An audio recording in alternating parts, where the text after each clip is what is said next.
Well, we'll do another one. Don't really like to. I would love it if this would just go away. I'd sort of do videos about other stuff. But I see all this garbage they're putting out, and I always figure, well, you know, somebody has to set the record straight on some of this stuff, because they lie. A good example is even now this journalist that got killed. So I talked about the one where the ones from the UK were shot at. This is the same sort of deal. Journalists in a car pull up to a Ukrainian roadblock. There were no Russians around. They pull up, Ukrainians start shooting at them, they turn around, try to drive away, the Ukrainians keep shooting. And then they want to say, oh, it was them sneaky Russians again, another ambush. But it wasn't. I mean, it was the same. They just won't admit it. But it makes me worry. You know, when you have armed, untrained civilians scared out of their wits, they're ready to shoot at anything. And now I think, you know, when they start talking about civilian casualties, I think how many of them were friendly fire? You know, it's worrisome. But no matter. But they should not, you know, make up a story like that and say, oh yeah, it's Russians. Russians have been shooting journalists. No. It's just these wild-ass Ukrainians shooting anything that moves. Now, well, now this, where the Russians had launched missiles at this, well, terrorist training camp is what it is. But I even wrote this down because they were calling it the International Peacekeeping and Security Center. But it was a terrorist training camp run by our spooks again, training a bunch of mercenaries. You know, it's same old, same old. I mean, we've been doing that all the time. But the Russians finally got fed up and just blasted it. And they were storing weapons there again. Stuff that was going to be shipped in, coming out of Poland. From there it was going to be transferred. So, you know, certainly a legitimate target. But then at the same time, then immediately, you know, NATO started saying, oh boy, you know, that was close, because it was, well, it varies. Could have been 10 miles, could have been 12 miles, could have been 20 miles, could have been 25 miles, but it was close, you know. But the Russians are using pretty accurate stuff, you know. So, no. But the one thing it brings up, you know, then, of course, NATO starts saying, if a missile should land on a NATO area, even by accident, that this would trigger that Article 5. Then they could all go in there. That's their theory. That's their threat. Well, then here comes this drone that was launched in Ukraine and ended up way the hell over in Croatia.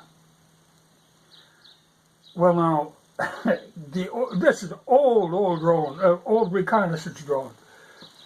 High-speed, jet-powered. You know, it's not like these ones we got that loiter around propeller-powered. These, you know, big, heavy thing. Because basically it's like an unmanned jet airplane with cameras. Well, the only people who have them, the only people who are using them are the Ukrainians. Like I say, they're old. They're really obsolete. But the Ukrainians have them.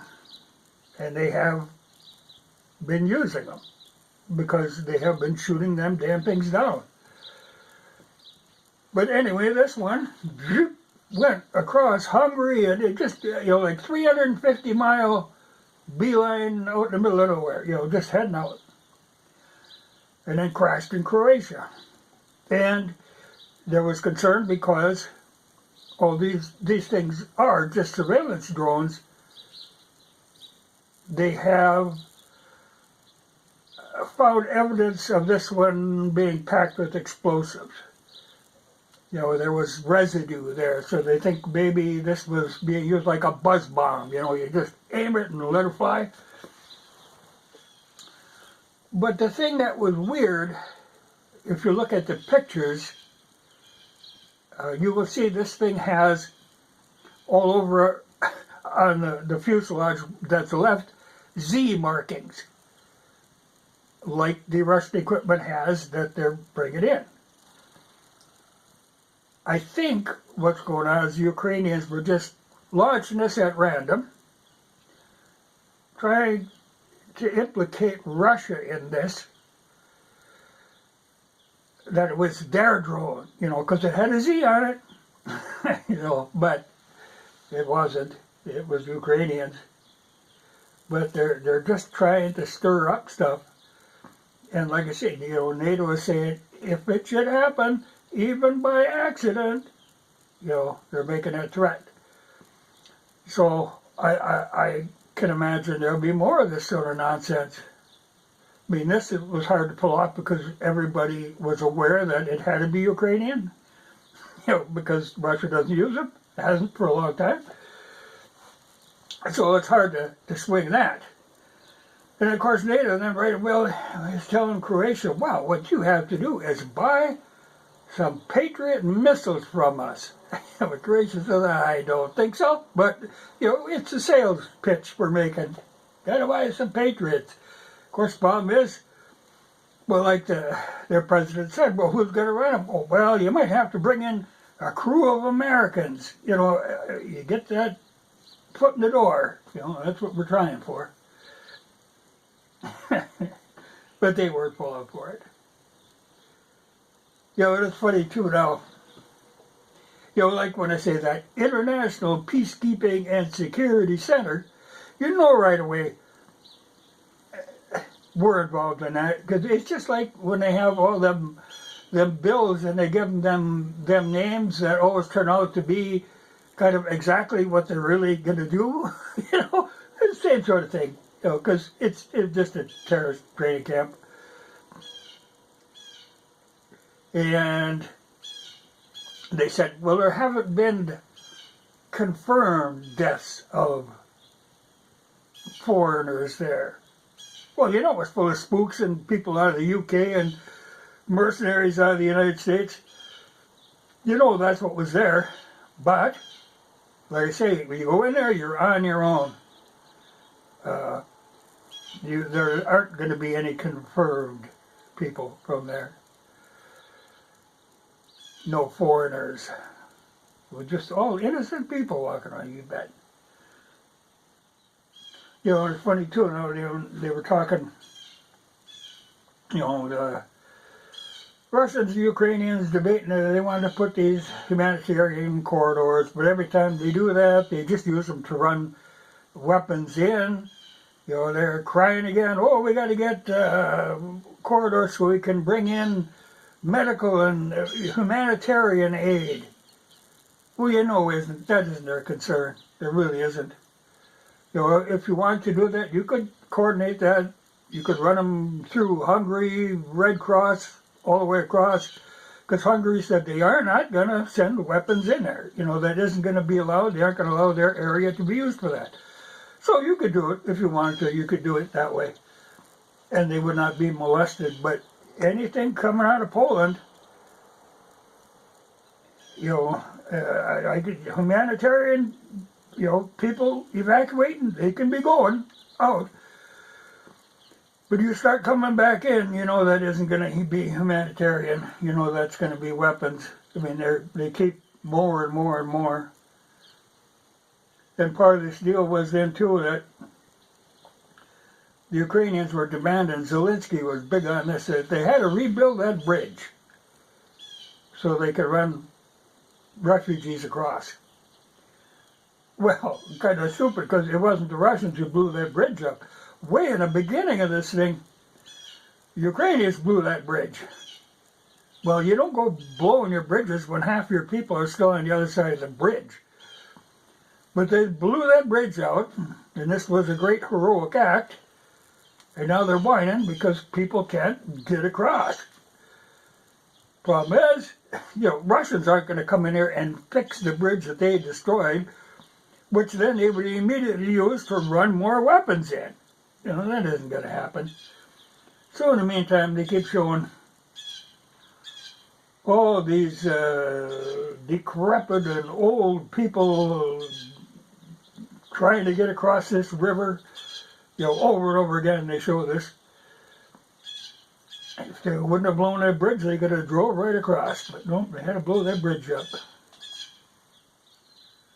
But you're not supposed to talk about that. There was a heroic effort on their part.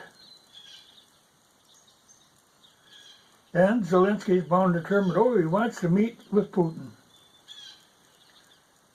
He wants to go over security concerns. I think that's a waste of time. Well, I think the Russians know it's a waste of time. Because in the same interview, immediately Zelensky goes into this, and we want to have nukes. Well, there's no point even starting this conversation if it's going to end with, we have to have nukes. That's off the table. So that whole thing of wanting to have those talks, that's just a waste of time. It's a stall tactic, hoping they can pull something in the meantime that can drag the UN into it, or NATO. And they try. I'm sure that's what that drone was. Without doubt. But it's so funny, like even Zelensky keeps saying, oh no, we're not Nazis, we're nothing to do with Nazis. But then if you look back, you see him rousing the rabble, screaming, we are the Nazis. Oh, well, okay. It's kind of hard to change your mind, But nope, now they're innocent. That's a funny deal. But it's a lot of, when you see that information about actually what had been going on, if you try to find that, you got a hell of a time. Most of them have been pulled down. If you do find, you end up having to click through all this stuff to get to the actual videos of the stuff that went on. It's true, so they can't pull it down, but they can bury it, and that's what they've done. But how can you say this is misinformation when it's an actual video of them saying these things? Like, you gotta kill all these Russian speakers. It's a crazy deal. Yeah, it's hard to deny that, but yet, they go at it and we suck right into that. I hope they get to the bottom of that sometime, but we don't look good in this. We really don't look good. But I think you're going to see another similar to that drone. There'll be some random missile fired into Poland, more than likely, to try to stir stuff up. Because now that NATO has said, if they hit Poland or any NATO country, they couldn't pull it off with the Croatian one because everybody knew it was them. But the idea that they're willing to go that far, but they've done a lot of that. Like, the Russians are going to spread nuclear waste all over. They're going to blow up some reactor, and in the meantime, the Ukrainians are packing in some little university experimental reactor, had it all packed with explosives. We're going to detonate this thing. That's kind of hard to blame it on the Russians, but that's what they're trying to do, as much of that stuff as they can.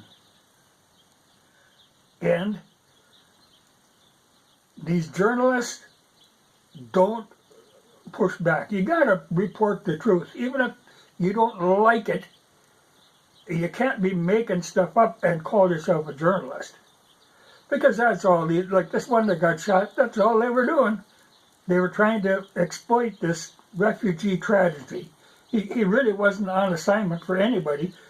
It's just that anybody who wants to call themselves a journalist, it's be there or be square. So they all end up over there, even that damn albino.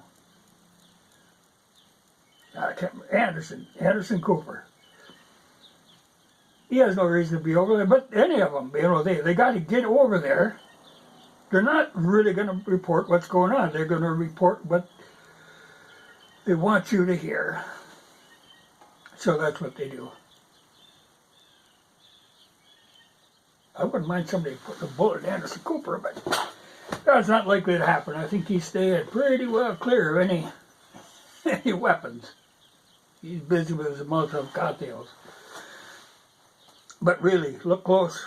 That's all you can do. But I've never seen so many lies. And just double down on them and just ignore any evidence that doesn't agree with your agenda. And we have an agenda there. Oh, I'd like to see it come to an end, though. I am sick of this nonsense.